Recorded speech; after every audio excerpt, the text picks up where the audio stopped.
Olá, queridos alunos, tudo bem? Estamos de volta, aqui é o professor Eduardo com a Educação Física, para a nossa terceira aula do intensivão do nono ano, aulas remotas das escolas da Rede Municipal de Itabaianinha, referente ao mês de fevereiro e março de 2021. A unidade temática dessa terceira aula é esporte, né? E o objeto de conhecimento é esporte de combate.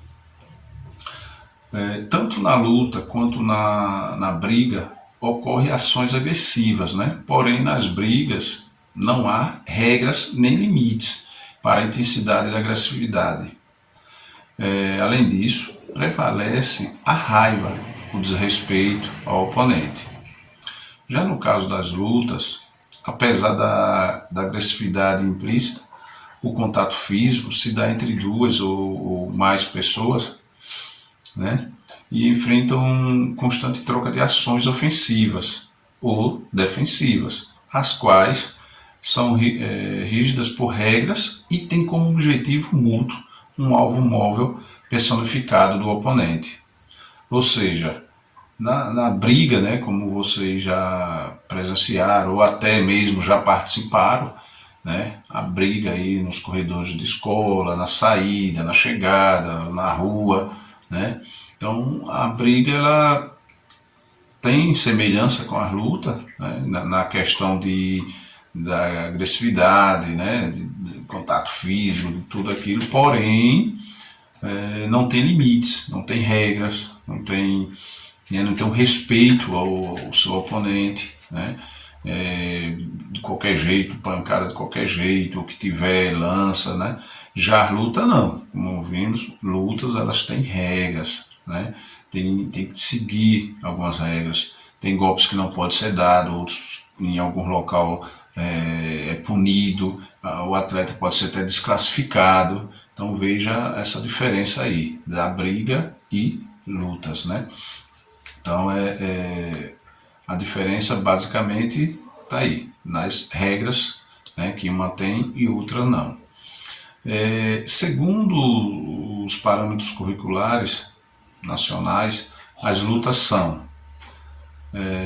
em que os oponentes devem ser subjugados com técnicas e estratégias de desequilíbrio, imobilização ou exclusão de um determinado espaço na combinação de ações de ataques e defesa, né? Caracteriza também por uma regulamentação específica, né, a fim de punir atitudes de violência e deslealdade, né? Então percebemos aí, né, mais um conceito, né? Essa conceituação alicerça o conteúdo proposto para as lutas, né, e embasa a sua inserção nas escolas, né? Sabemos das muitas modalidades, né, diferentes de lutas e de suas presenças em todos os continentes, com suas peculiaridades culturais. Não há um consenso, né, entre os estudiosos sobre as origens das lutas, né? Em particular as artes marciais, né? As informações que temos é que as mais antigas são 3.000 a.C., em que possíveis situações de luta foram encontradas em registro e em estatuetas, né? Então, assim, alguns pesquisadores, né, têm uma divergência no tempo, né, desde quando existiu, né, as lutas, mas dentro desse contexto, principalmente do livro né, Práticas Corporais, que eu já tinha comentado na aula passada, que é o livro de Educação Física, que foi lançado agora, no ano passado. Os autores eles baseiam que as lutas iniciaram desde 3.000 anos antes de Cristo, né? Alguns dizem 2, então tem uma divergência aí, mas, né, os autores Reed e Klitsch afirmam que atualmente são praticadas em torno de 350 modalidades de luta em todo o mundo, né? Eles sugerem que uma luta da Índia, né, chamada Vajramusti, é a arte marcial mais antiga que se conhece e que dela surgiram as demais, né? Para esses autores, trata-se de um termo ocidental, derivado do nome latino, né, Marte, o deus romano da guerra, que deu origem, inclusive, ao planeta, né? Em 1357, David Tolstoy cita esse verbete pela primeira vez em língua inglesa, né? Quando faz referência ao material da época medieval, né? Portanto, apesar do termo ser ocidental, as evidências mostram que as artes marciais elas foram sistematizadas pelas culturas orientais e adquiriram características particulares, né? Alguns autores defendem que em sua estrutura a influência das religiões, dos pensamentos filosóficos, né, dos países orientais, bem como dos valores e código de ética da moral dessas culturas, né? Enfim, são formas de combate que se utiliza no corpo e da cultura para preparar os adeptos físico e espiritualmente, indo além das técnicas de submissão. Quando consideramos as lutas como práticas esportivas, né, elas necessitam se associar a todas as características, né, que as enquadrem como esporte, tais como ações competitivas, né, utilização de regras oficiais, representação de instituição, né, por meio de federações, né, associações, né, etc.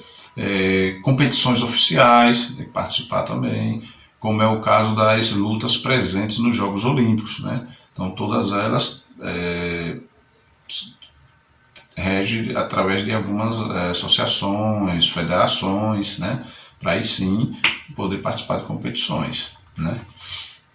Nessa unidade vamos falar brevemente sobre duas modalidades, né? Que é o Muay Thai, né? Que é uma das lutas, né? E o boxe, né? Até porque eles têm regras semelhantes, né? Então vamos lá. Vocês vão perceber, até porque já traz o significado da expressão Muay Thai arte livre, né? Essa modalidade de luta também é conhecida no Brasil por boxe tailandês. Por isso que eu comentei que eles têm um pouco a ver, né? A gente vai ver mais à frente, né? A questão de algumas regras do Muay Thai acabou vindo do boxe. E aí acabou ficando até conhecido como boxe tailandês. Uma arte marcial praticada há mais de 2000 anos, né? A origem do Muay Thai confunde-se com a do povo tailandês, né? Cujos ancestrais migraram da China para onde atualmente é a Tailândia, em busca de liberdade e de terras férteis para a agricultura. Naquele período, os tailandeses foram constantemente hostilizados, né, sofrendo ataques, né, de bandidos e de senhores da guerra. Então, para se protegerem, né, eles criaram um método de luta, né, que na época ainda não tinha recebido o nome de Muay Thai, era Chupasat, né? que fazia uso de diversas armas, né, como espadas, facas, lanças, bastões, né, e exatamente para se defenderem, né. E aí o Muay Thai começou a se consolidar como luta quando os tailandeses, evitando se ferir, né, decidiram não usar armas durante os treinamentos, né, do Chupasat. Né. Então, veja que eles usavam armas, né? Na verdade, as guerras eram de luta, né?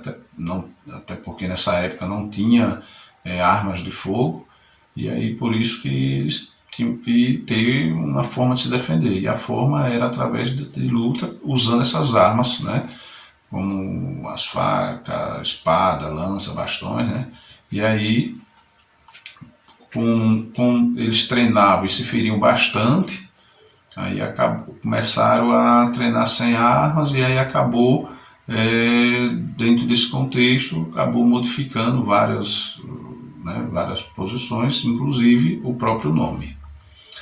Então o Muay Thai foi sistematizado no decorrer dos séculos, né?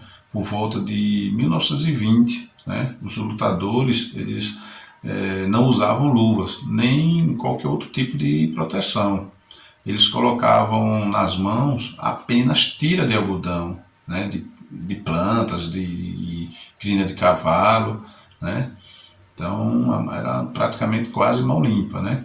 Nas décadas seguintes, as regras do boxe inglês foram incorporadas ao esporte e seus adeptos passaram a utilizar luvas e lutar em ringue, né? Aí já percebe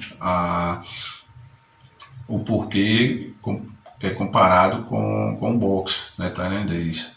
Né? Apesar das mudanças, algumas tradições foram mantidas, né? Como o uso de um conjunto musical, né, para ditar o ritmo da luta, né? Por exemplo, se estivesse sem ação, né, aí os músicos aceleravam o ritmo na expectativa de torná-la mais dinâmica, né? Então, como eles usavam música, né, e aí exatamente para manter o ritmo, né, nos combates. Atualmente, o Muay Thai é uma das lutas de média distância, né, luta de trocação, né, mais completa e eficiente praticada no mundo, apesar de violenta. Essa prática segue a doutrina budista em suas saudações e costumes. Ao entrar e ao sair do local de treino e de luta, os colegas treinando, né, o lutador sauda todos com a expressão Muay Thai, Thai, né, que significa todo respeito ao próximo, né. Outra coisa também, né, e temos que lembrar que a graduação, né, simbolizada pelo Kruain, né, uma corda, né, colocada no braço esquerdo, né, cuja cor define o estágio do lutador, né. Suas regras permitem soco, chute, joelhada e cotovelada, né. Então, a forma, né, da graduação, né, de cada atleta, o nível, né, deles, é através de uma corda que fica no braço, né, e cada um vai tendo aí sua cor de acordo com o seu nível, né, e perceba aí que as regras permitem, né, soco, chute, joelhada, cotovelada, né. Então no Muay Thai há uma semelhança técnica, né, de golpes aplicados em diversas lutas, né. Percebemos aí que algumas outras lutas também são semelhantes, né.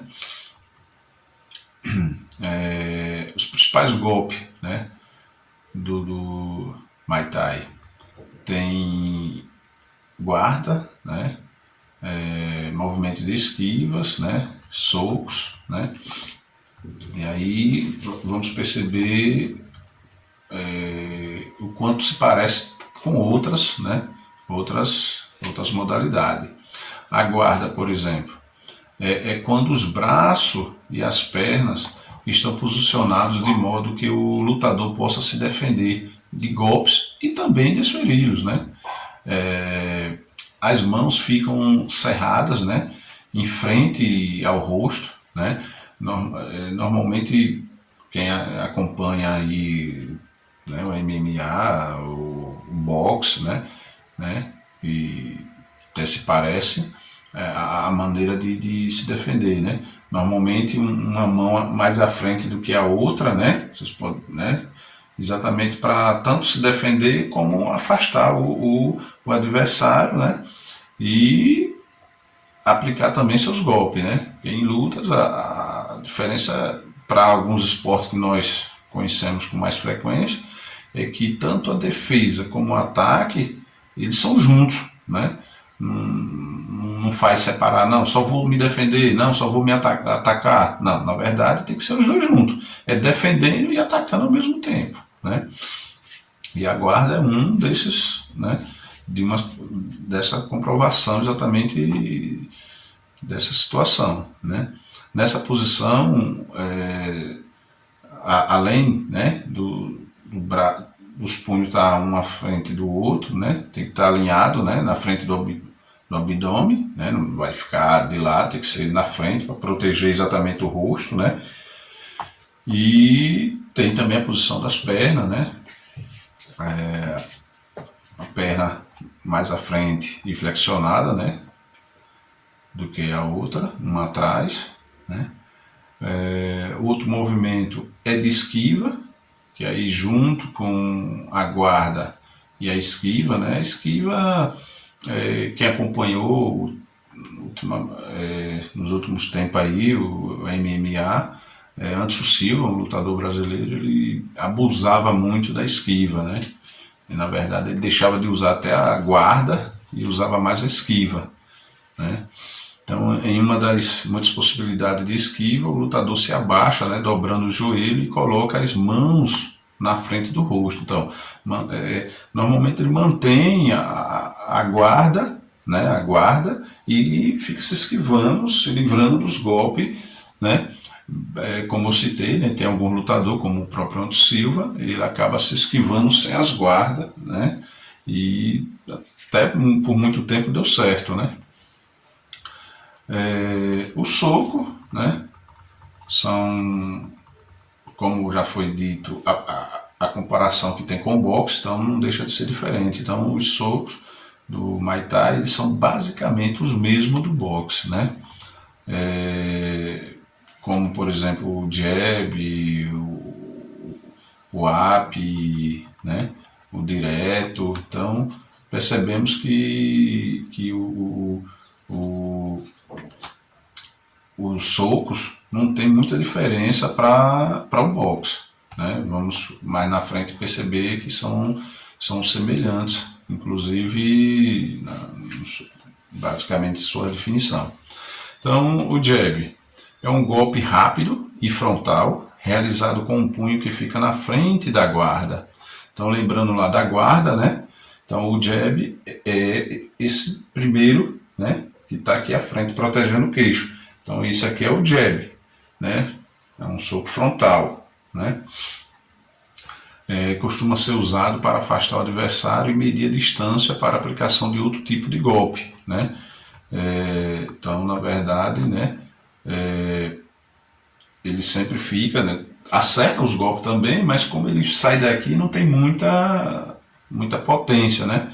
E aí vem o direto, que é um golpe frontal, rápido e potente, executado com um punho que está atrás da guarda. Então, está atrás da guarda, né? Nesse caso aqui, e você está aqui, né, mantendo a distância, e aí quando o oponente abaixa a guarda, aí entra o direito, né?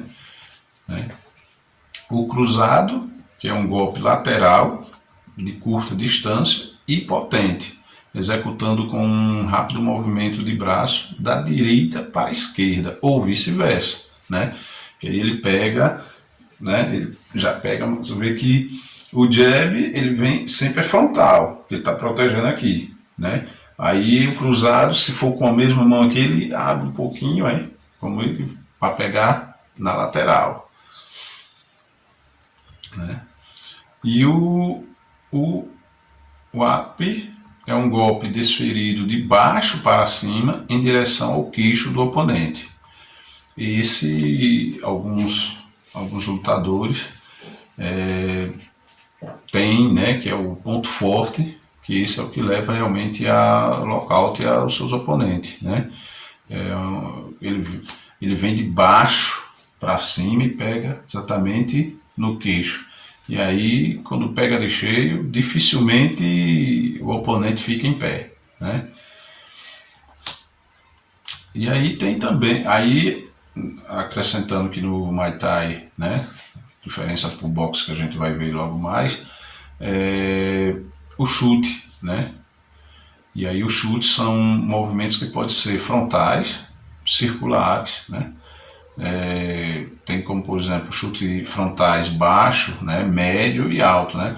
Então o chute baixo, né, aquele que para acertar na perna do oponente, né? O médio já no abdômen, por exemplo, e o alto para pegar realmente na parte do rosto, na cabeça, né? Cotovelo básico. O uso dos cotovelos para ataque ou defesa. Então, o cotovelo ele serve tanto para atacar como para defender, né? Às vezes você vai receber um golpe e defende com o cotovelo, principalmente o chute médio e o chute alto, né? O chute médio e o chute alto, a defesa é com o cotovelo, né? Outro também é o clinch, né? Mais joelhada, né? Nessa combinação de golpes, o lutador ele segura a cabeça do oponente com as mãos, ao mesmo tempo movimenta um dos joelhos na direção do seu peito, né? Então é quando o boxe, né, registro da prática do boxe, né? A modalidade também chamada de pugilismo, né? Datam de 3000 antes de Cristo no Egito. À época, a luta fazia parte das festividades do rei, né?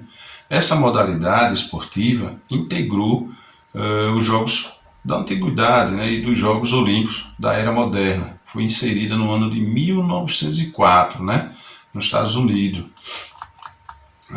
Há diferenças entre o boxe olímpico e o profissional, né?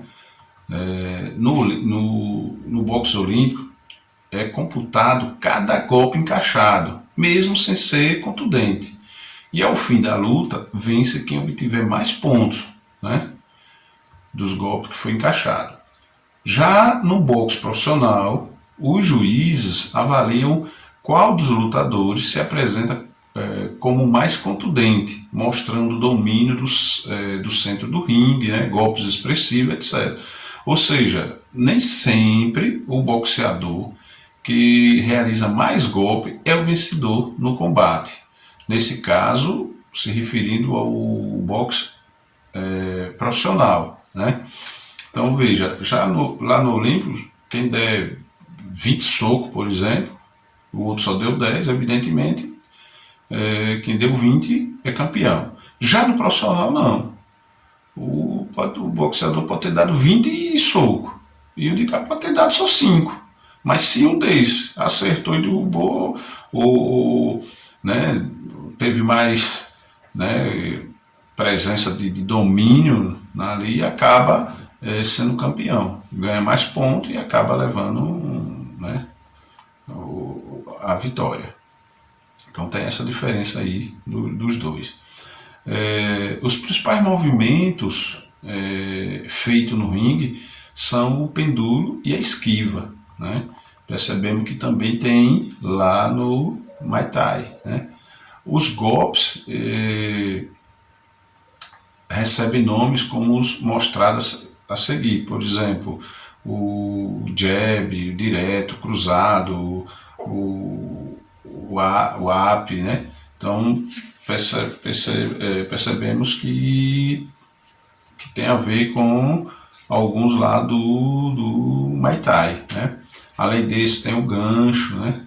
Então, e vamos perceber que também a definição, né? Por exemplo, o jab do Muay Thai e do boxe, né? Para a gente ver a diferença. Olha. Golpe rápido, frontal, realizado com um punho mais fraco e o que fica à frente da guarda. Aquele mesmo jeito. A guarda montada, um punho cerrado mais à frente, né? Do que o outro, pode perceber. E aí o que acontece? Golpe o que? Rápido e frontal. Rápido e frontal. Então, mesmo semelhante, né? Igual do Muay Thai. Já o direto, golpe frontal, forte e desferido com o melhor punho, né?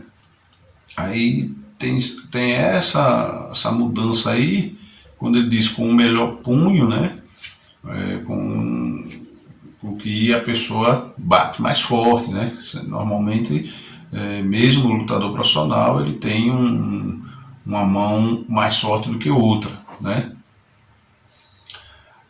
Já o cruzado, golpe lateral, que termina com o cotovelo estendido, né? Movimentando de braço da esquerda para a direita, ou vice-versa, né? Então, quando ele né? Aquele golpe que vai lá, né? O up, golpe executado de baixo para cima, né? Com o intuito de atingir o queixo do oponente, né? O gancho, esse, né? É um golpe feito com movimento curvo do punho, atingindo lateralmente a cabeça ou o abdômen do oponente, diferente do cruzado pela distância em que é aplicado, né? Ele é mais próximo do corpo do adversário, né? Como tá os dois mais próximos. É um soco mais curto, mas é um soco que pega normalmente na cabeça, no abdômen, né? Então, aqueles golpes que normalmente quando eles estão próximos, né, eles tentam atingir mais ao lado, na orelha principalmente, né, que normalmente os nadadores tá minando, né, que vai só dando esse soco no mesmo lugar, que acaba, são golpes a princípio fraco, né, porém vários no mesmo lugar acaba fazendo um estrago, né? E aí não tem oponente bom para sustentar vários golpes no mesmo lugar, né? Dentro da história internacional do boxe, né, o Brasil tem atletas que se destacaram nessa modalidade esportiva. O principal deles, né, Ed Joffre, né, bicampeão mundial nas categorias peso galo e peso pena, né, até hoje, né, por mais que tiveram outros depois, mas até hoje, quando se fala em boxe brasileiro, sempre é lembrado de Ed Joffre, né. Também tiveram representatividade mundial como José Adilson Rodrigues dos Santos, esse que é conhecido, né, mundialmente como Maguila. Inclusive para nós sergipanos, né, que ele nasceu em Lagarto, né, então é um sergipano inclusive, né, e um vizinho da gente, né, um baiano, o Acelino Freitas, né, o Popó, outro também que estourou né, e representou muito bem o nosso país, né. Já em Jogos Olímpicos destacaram-se Sevilho de Oliveira, né, medalhista de bronze na categoria peso mosca, isso foi no México 68, né, Yamaguchi Falcão Florentino, também medalhista de bronze na categoria peso meio pesado, em Londres já em 2012, né, e Esquiva Falcão Florentino, medalhista de prata na categoria peso médio em Londres, também em 2012. Né? Tivemos aqui no Brasil, foi o Robson Conceição, medalhista de ouro na categoria peso leve, no Rio de Janeiro 2016. Me lembro e inclusive assisti essa luta, né, de Robson, né, que acabou, né, trazendo a medalha de ouro, né, na categoria peso leve, né. Então foram vários representantes aí. E não podemos esquecer também das mulheres, né? Que teve a Adriana Araújo, que tornou-se a primeira medalhista olímpica, né, brasileira no boxe, de peso leve em Londres 2012. Né? Então tá aí os nossos representantes, né? E chegamos aqui, né, pessoal, no final dessa terceira aula. A gente voltará na quarta, dando continuidade a lutas, né? E agradeço a cada um de vocês e até a próxima aula.